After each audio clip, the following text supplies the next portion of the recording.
there's, you've given the two hypotheses, incompetence and cover up. I went with cover up. They lost all credibility with me on Friday when they released these documents, and Blanche went on TV and said, "Oh, it's so hard, thousands of people, etc." I need to talk to you about something that perfectly captures just how incompetent and malicious this cover-up has become. The Department of Justice isn't even good at covering things up anymore. They're making it worse with every move they make, creating more chaos, raising more questions, and psychologically torturing survivors in the process. And the latest example, involving a letter supposedly from Jeffrey Epstein to Larry Nassar, shows you exactly how this whole operation is falling apart. And we're trying hard, though the law said by Friday, and they could have come back and asked for more time, or otherwise just given some kind of interim report. Didn't try any of that, but much more to the point, they produced. He made it sound like, oh, it's just overwhelmed, and here's what we could produce. The Midas Touch Network was actually the first to report on this apparent letter between Epstein and Nassar that surfaced around the time Epstein allegedly died by suicide in his cell. For those who don't know, Larry Nassar is the convicted abuser who sexually assaulted hundreds of young gymnasts when he was the doctor for the Olympic team and at Michigan State University. This purported letter from Epstein to Nassar mentioned young nubile girls and referenced that the president also likes them that way. Absolutely despicable content that immediately raised questions about Trump's involvement with Epstein. Now, here's where this gets interesting. But that was total blazing lie, because no way, if you know that much statistics, you do it randomly and come out with one document that's about Donald Trump that has ever been seen before, and 120 about Bill Clinton, at which point the White House crows about Bill Clinton's role, etc. That is obviously the statistical odds of that being random are, basically the equivalent to the universe exploding tomorrow. They, total rogues and liars. So that's where they start with me. And shows you the difference between responsible journalism and the chaos the DOJ is creating. When Midas Touch reported on this letter, they were extremely careful about how they presented it. They didn't just say this is definitely a letter from Epstein to Nassar proving Trump knew about everything. That's not how they reported it at all.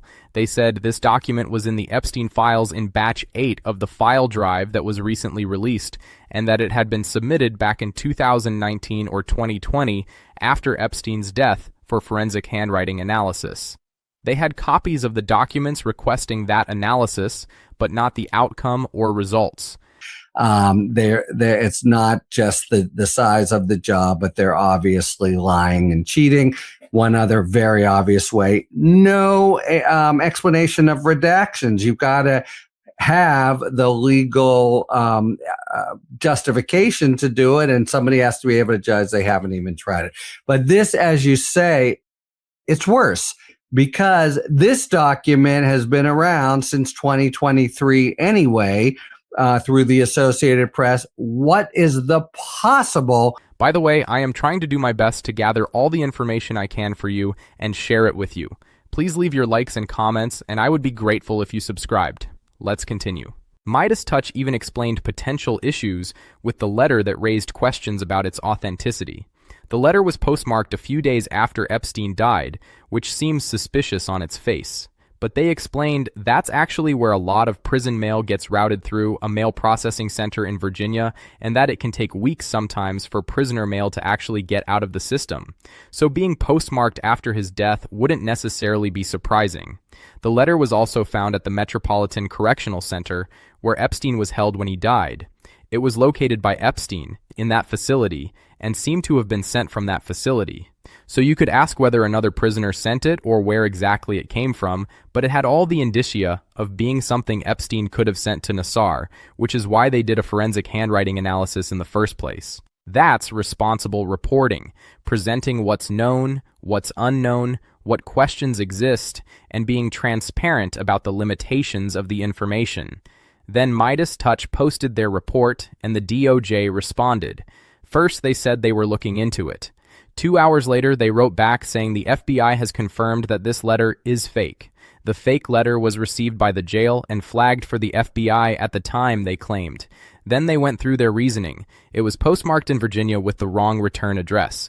Basically the same issues that Midas Touch had already acknowledged in their reporting. But here's where this becomes absolutely damning for the DOJ. If this letter is fake, if they knew it was fake, if they determined it was fake years ago, then why the hell did they include it in the document release without any clarification or context? Why did they hang onto a fake, irrelevant letter for years and then release it alongside tens of thousands of pages of supposedly authentic documents with no warning that it wasn't real? Are other records in the release also fake? How are we supposed to know which documents are authentic and which aren't? When will we find out? Roger Sollenberger captured the problem perfectly, or maybe that's the whole point of this behavior. Create so much confusion, so much uncertainty, so much chaos that people can't trust anything in these files. If some documents are fake and released without clarification, then everything becomes suspect. Legitimate evidence gets tainted by association with fabricated material, and that serves Trump's interests perfectly because it undermines confidence in all the damning information that is real. It's hard to appreciate the collective psychological damage that this mendacious, thoroughly unserious administration has already done. And it's only been happening for a short time, but the effect is devastating. We have a statement from an Epstein survivor, Ashley Rubit, who absolutely blasted the DOJ for this. She said, "I want to know why fake documents exist in the Epstein case. Someone put false information into the case file involving the sexual abuse of children. That should terrify everyone. If these documents were submitted intentionally, we deserve to know who did it and why. And if anyone in the government created them, altered them, or used them anyway, that is a betrayal of survivors and a corruption of justice." She's absolutely right. This case is already defined by lies, silence, and the protection of powerful people. Adding fake records only deepens the harm. Survivors aren't asking for favors. They're asking for the truth. And the DOJ cannot stay silent on this. They need to tell us who is responsible for this fake letter and what they were trying to hide by including it in the release. And here's another critical question. Why wouldn't they release the handwriting analysis that was supposedly done back in 2020? The documents show they were going to do a forensic handwriting analysis. So, did that analysis happen or not? If it did happen and proved the letter was fake, why wasn't that included in the files with a clear explanation? If it didn't happen, why not? And how can they now claim definitively that it's fake? They just released the document requesting analysis with no follow-up about results, leaving everyone to draw their own conclusions. Harry Litman from Talking Feds broke this down brilliantly. The DOJ claims they had 1,000 lawyers working on this document release since March. 1,000 lawyers, and they're dealing with what they claim is hundreds of thousands of documents in the Epstein corpus. Now, for anyone who's been involved in large litigation, hundreds of thousands of documents is actually not that much. Harry mentioned he's dealt with cases that have millions or tens of millions of records with just 5 or 6 associates working, not 1,000 lawyers from the Department of Justice plus FBI staff. So whether you want to call this an outright cover-up or outright incompetence or some combination of both, what they're doing is psychologically torturing survivors. They release a document, get everyone talking about it, generate headlines and analysis, and then say, oh, by the way, that was fake, without explaining how we're supposed to process that information. What are reporters supposed to do with that? But more importantly, and Harry made this point powerfully, screw the reporters. That's the least of the concern. How are survivors supposed to process information like this? The non-compliance is so pronounced and extreme that Harry went straight to cover-up as the explanation. The DOJ lost all credibility with him on Friday when they released documents, and Trump's lawyer Todd Blanche went on TV saying how hard they were working, how they had thousands of people trying, how it's so difficult. The law said they had to release everything by Friday. They could have come back and asked for more time. They could have given some kind of interim report explaining what they'd accomplished and what remained. They didn't try any of that. But much more to the point, Harry said, they produced documents in a way that Todd Blanche made sound random and overwhelming, like they just grabbed whatever they could finish reviewing. Except that's a blazing lie. Because there's no way that if you're doing a truly random production of documents, you end up with one document about Donald Trump that's ever been seen before and 120 documents about Bill Clinton. The statistical odds of that being random are basically equivalent to the universe exploding tomorrow. It's obviously curated. The White House crowed about Bill Clinton's role while hiding Trump's connections. These are total rogues and liars. That's where the DOJ starts in terms of credibility. They're obviously lying and cheating. And one very obvious way you can tell is the complete lack of explanation for redactions. You have to have legal justification to redact information under the Epstein Transparency Act. Someone has to be able to judge whether those redactions are proper. The DOJ hasn't even tried to provide that justification. They're just blacking things out and hoping nobody challenges them effectively. But this letter situation is worse because the document has been around since 2023 through Associated Press reporting about prison records requests. What possible reason could the FBI have for not already doing the forensic examination to authenticate it or prove it was fake?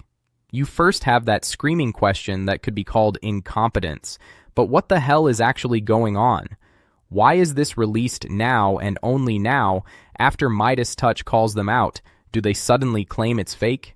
It's ridiculous that this analysis hadn't already been done, especially with a document that screams out the possibility of being counterfeit. And Harry made a point that shows just how callous this administration is to victims.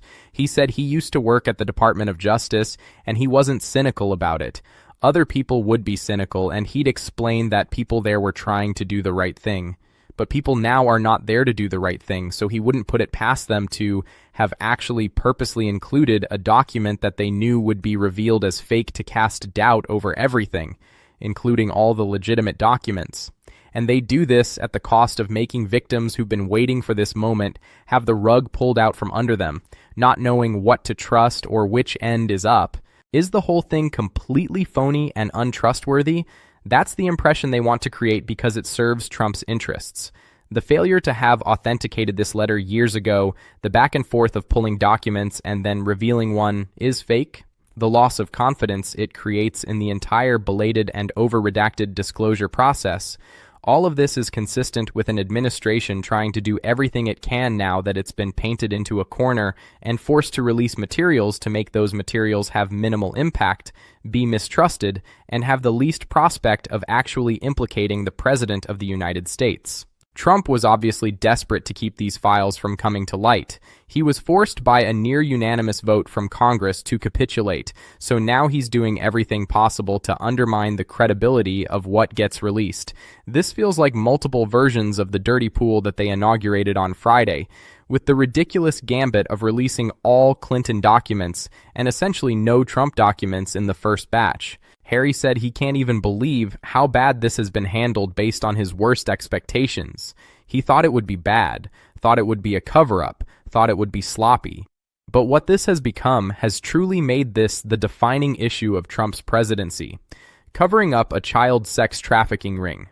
That's what Donald Trump is doing, along with destroying the economy, ruining America's alliances abroad, dismantling our government institutions, and being generally the most horrible human being imaginable.